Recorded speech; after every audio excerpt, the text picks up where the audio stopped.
All right, the engine is back here in Alabama. Got it on the engine stand. So now we just need to put the remaining parts on so we can get it ready to throw back in the truck. First on the list is the water pump. This water pump has been leaking from the wheat pole, but I don't really have money for a new one, so this will have to work for now. New gasket, cleaned up the bolts. So let's slap it on real quick, move on to the next thing.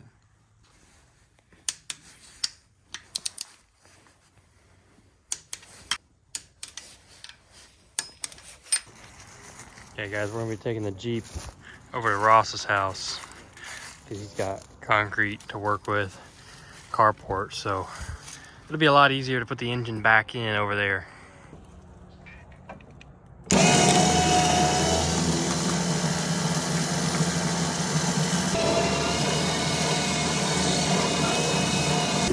All right, keep coming. Stop. Well, she's all strapped up. Got the chains on. Take her on over.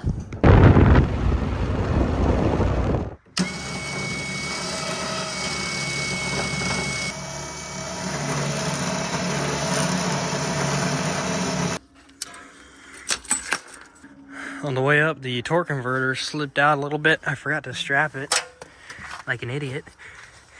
So it spilled out. Need to try to seat it the rest of the way. I'll do that later. This is the thermostat housing and thermostat. And then here's your coolant temperature sensor. This would normally mount right about there. These are supposedly known for cracking sometimes, and I don't really feel like cleaning this up, so for like 15 bucks you can get a new one. So we're gonna install this. You got the bolts cleaned up nicely with a wire brush. This is the one that came in the kit. I don't like using that one. This is the Felpro gasket.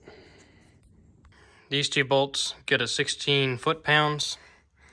And then I polished up my temperature sensor and then added some Permatex thread sealant. Now we're moving on to the intake manifold and exhaust manifolds. Whenever I get the chance, I like to take any of these little things and clean them up, like these brass fittings. It just makes everything pop a little better. Here's what it looks like before, and then the after. Throttle body's on. Got some other hardware in place. Oil pressure sender unit right there. Making some good progress. I'm reusing the old injectors because these are like 40 bucks a pop for the cheapest ones. There are some cracks on the housings, but these didn't leak before, so I'm just going to reuse them. And then I blew out the rail.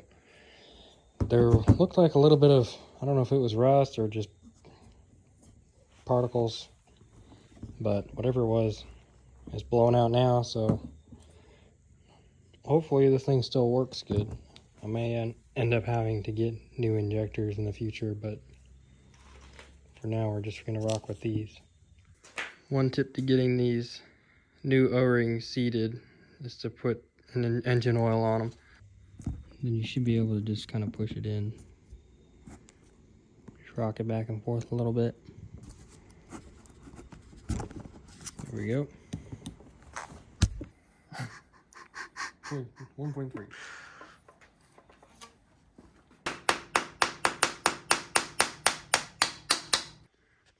Well, that's it. Everything is on. Got the wiring harness installed. I took a little bit of going back and looking at pictures, seeing how everything was connected.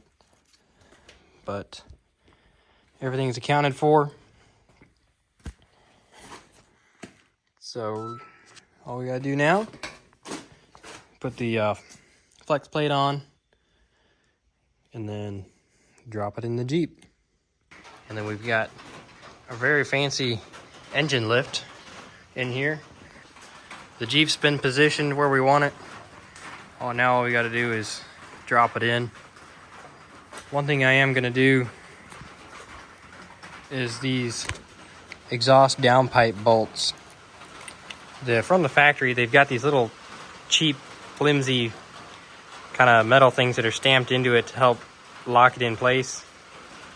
These were a pain in the butt to remove when we were taking the engine out. As you can see, this one was spinning actually, so we had to put vice grips on it to hold it in place. It took us a long time to get these out. So, and you can see on these ones, the threads are all buggered up. So, what I'm going to do is make some of these instead. Probably just run to Lowe's, get some lock washers, and then I'm going to cut pieces out of this steel. This looks like maybe an 1/8 inch stick. Cut out some new and improved versions of these, weld them together, get some bolts. That way, when I go to install the downpipe, it'll be a much easier process. And future me will appreciate that in case I ever need to do some more work again on the exhaust system. So that's where we're at now, and we'll get back to it tomorrow.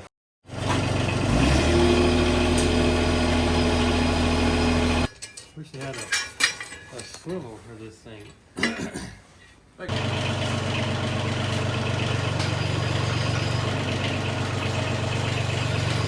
That thing, if you have that thing with a fireplace, that thing will run you out of house. Alright, to install the flex plate is pretty straightforward because not all the holes are the same distance apart. So you'll notice, like right here, you got most of the holes are lined up, but these two are offset. So you just need to turn it. Just need to turn it to where they all line up, just like that. And then you've got this washer plate thing. This is gonna go on the outside here. It might hit when it gets to compression. See? If not, we'll grab the front. There's a lot of compression.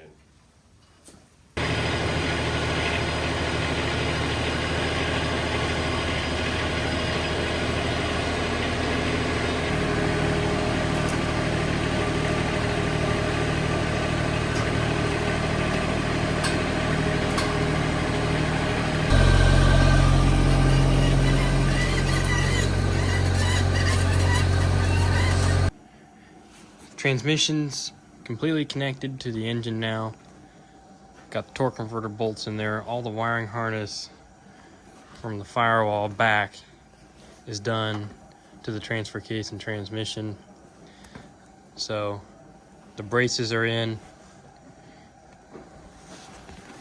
So all that's really left is all the stuff you can see up front here. The rest of the wiring harnesses, hoses, cables, wires, radiator, core support, grill, everything else has got to go in here in order for us to be able to run this thing. So we're going to get to work on that. And I've taken a piece of, I think, 1/8 inch steel here, and I've cut this wing kind of thing, and I welded the nut to it. It's not a very good welding job, but it will hold just fine. And then I've dimpled the edges of the nut here so that it's a locking nut. So that way, there's no chance of this bending. And this is going to work really nice compared to these thin, flimsy ones. So hopefully it works good. You can see they're in there now. They look quite nice. All right, we're getting much closer here. As you can see, the belt is on, which is a big deal. I'm mostly working back, bottom, up. So everything underneath is done, everything on the bottom. And then I've got a lot of the side things taken care of, like these vacuum hoses. A lot of these, all the cables are done. Here is the main wiring harness going to the PCM. All that is hooked up. So we're in pretty good shape alternator hooked up, starters in. We've got all the coolant hoses hooked up. All that's left is putting the radiator in and hooking up those hoses. Transmission, cooler, power steering's installed. Got everything locked down. All right, guys, it's starting to look more like the Jeep. All that's left is the core support. Well, guys, check it out. Completely done. It's actually the next day because my phone died last night right as I was finishing up. But everything's in. The radiator, the grill, AC lines, everything you think of. So, now what we need to do for the break-in, we need to make sure we got coolant and engine oil. Here's all that stuff. So we got some coolant and then engine oil. I'm using Rotella T4 1540. This is what I normally run in it, and it just, because it has a higher zinc content, should do better with these flat tappets. And then for the first oil change, I'm going to be using this Lucas engine break-in oil additive. And this is just going to help again with the flat tappet and cam break-in. Now, because I'm using a brand new camshaft and brand new lifters, I have to make sure that I break them in properly. And the procedure for this is to crank it and don't let it idle. Crank it and hold it at around 2,000, I think it's like 1,500 to 2,500 RPM, so like 2,000 RPMs.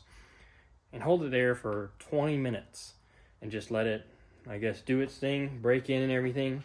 And then as soon as 20 minutes is up, do an oil change. Drain the oil change filter. And that's why I've got enough oil here to do 2 oil changes. So that way everything breaks in nicely. I've had the battery charging on this trickle charger for the last several days as I've been putting it together. So hopefully it's fully charged.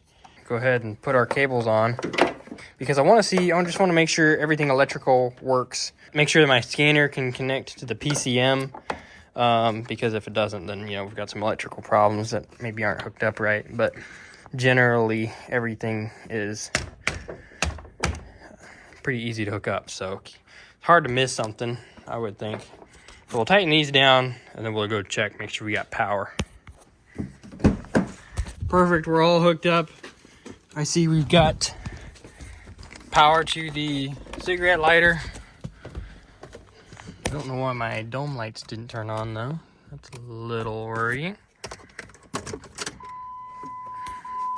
All right, let's see. There we go. Okay, we've got power to the gauges. I wonder if this fuel's any good. It's been sitting for like a year and a half. All right, go ahead and top it off on coolant. Don't forget to close your coolant drain like I almost did. Next up, we got to add oil.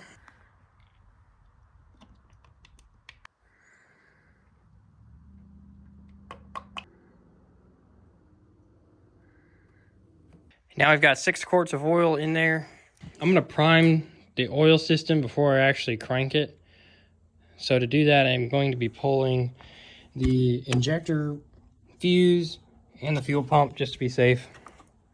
So that's these two here. There's a 15 and a 20. Now we should be ready to crank. I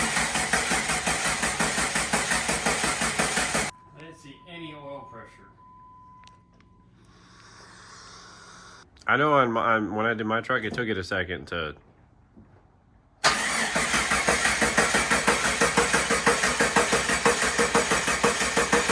I mean, the only other option is pull your sensor, cut a screwdriver, and put it in a drill. All right, we went ahead and pulled the cam sensor out, which is the oil pump drive. We're gonna prime it by hand. I've got a screwdriver, a Craftsman screwdriver, and a socket. So hopefully this works. And we're just gonna put it in the hole and prime it. We put the screwdriver in and immediately got oil pressure. He got 40 PSI on the gauge in there, so we know the gauge is working and we're getting oil pressure. So we, unfortunately, like an idiot, I accidentally spun the drive on the cam position sensor, which takes it out of timing. So we had to retime it. Pull the spark plug, put it top dead center on compression stroke for number 1 cylinder, put the pin in the cam sensor, and then insert it into the pump. So we're done with that, and we are now good to pressurize the fuel system. First start up. See how she does.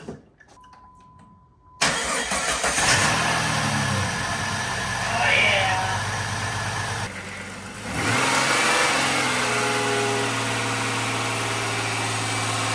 We got oil pressure up to 60. I'm holding it at 2,000 RPMs right now, just for the break-in. We gotta hold it there for 20 minutes. It looks like the battery might not be charging. I'm not sure about that. Well guys, I'm kind of an idiot. We got 17 minutes in on the break-in process where we hold it at 3,000 RPMs. And I completely forgot to tighten the water pump pulley bolts. I hand tightened them like when I was putting it on, just as a, to hold it there while I assembled the rest of the engine. And I left it that way because I wasn't sure if I need to take it back off or not. Well, turns out I didn't, and I just forgot about it. So at 17 minutes, one of the bolts, or actually 2 of the bolts, came out, and the pulley kind of caught and snapped the belt. Here's the old belt. So it's cooked, but found all the bolts. No damage was done to the pulley, water pump, radiator, or anything like that. So went and picked up another belt. We'll put this on and finish the break-in process and then do the oil change. Well, after that whole debacle, we're gonna run into 3 more minutes of 2,000 RPMs. It's sounding really good. We topped off the coolant. This big coolant mess was from when I had that funnel in it. That funnel is designed to kind of take in coolant as the thermostat opens. That way you're not having to sit there and top it off. Except when you're running 2,000 RPMs, it's just too much and it blew it out of the funnel. I didn't account for that. So that's why this is covered in coolant. So we're gonna finish this out and do the oil change, and then we'll be in tip-top shape. I don't have the registration on this anymore, so in the morning I'm gonna go get registration, and then I'm gonna get some insurance on it. And then this thing will be back on the road, hopefully, in not too long. All right, oil change is done. So, take it for a quick in and out the driveway, just to make sure transmission works, all that good stuff. So, and then we will be done. Guys, the Jeep is done. We've got the engine in. We've already done the braking process, and it sounds really good. Ignore the mess. It's been sitting for a little while. Look at that. We still got some odds and ends to clean up, like this coolant hose is leaking. We're still a little low on coolant, but engine-wise, runs great, sounds great. Let's start it up in here.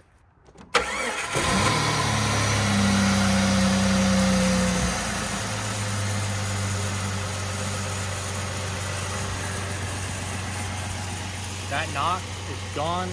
I'll put a little video of what it sounded like before.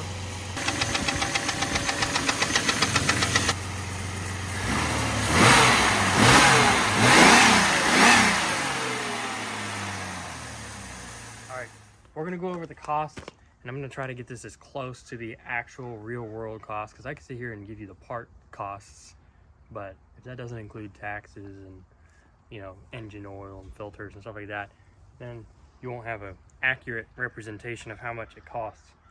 I ordered a lot of my parts from rockauto.com. First on the list, the gasket kit.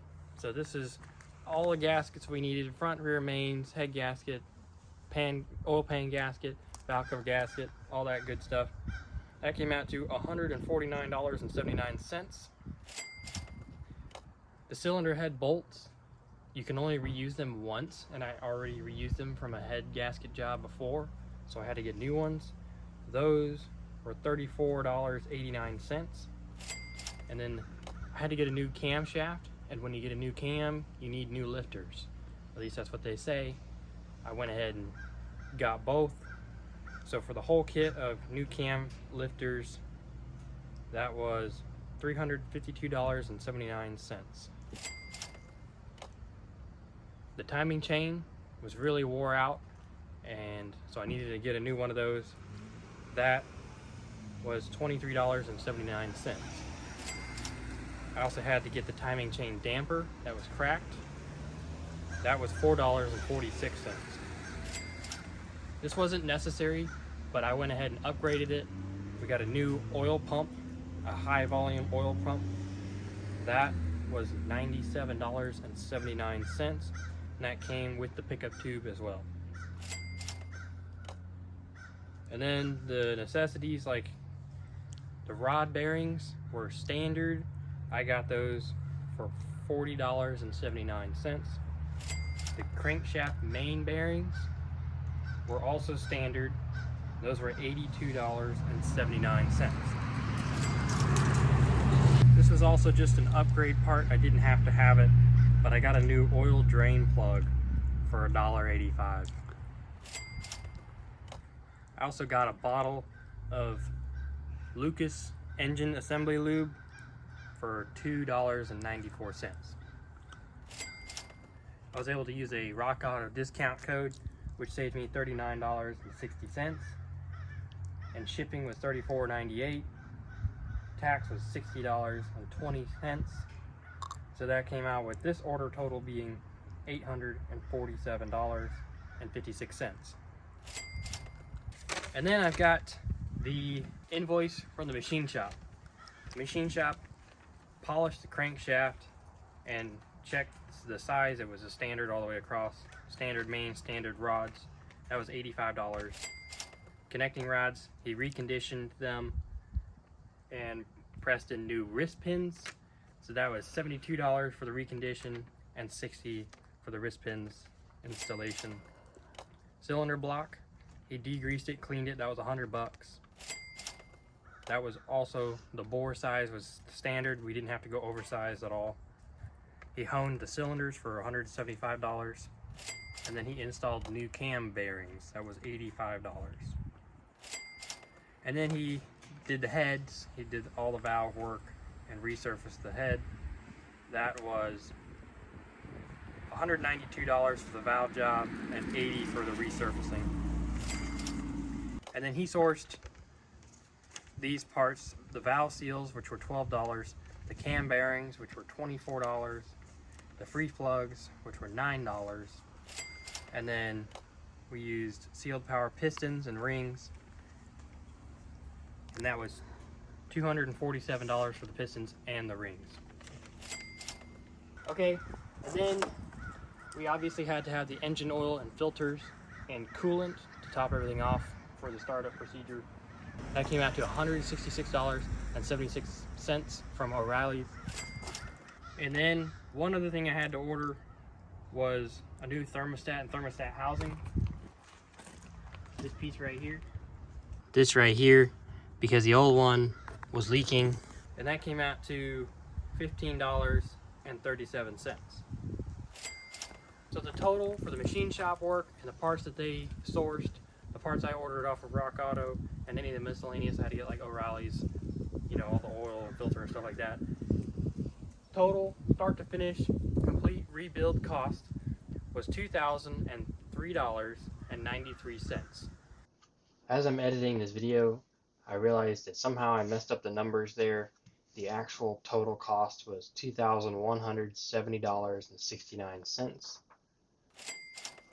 I don't know how I got those wrong in the video, but that was the actual cost. So right there at the $2,000 mark, I think that is a really good bargain for having now a 0-mile engine that will hopefully last me for another 300,000 miles if I take really good care of it.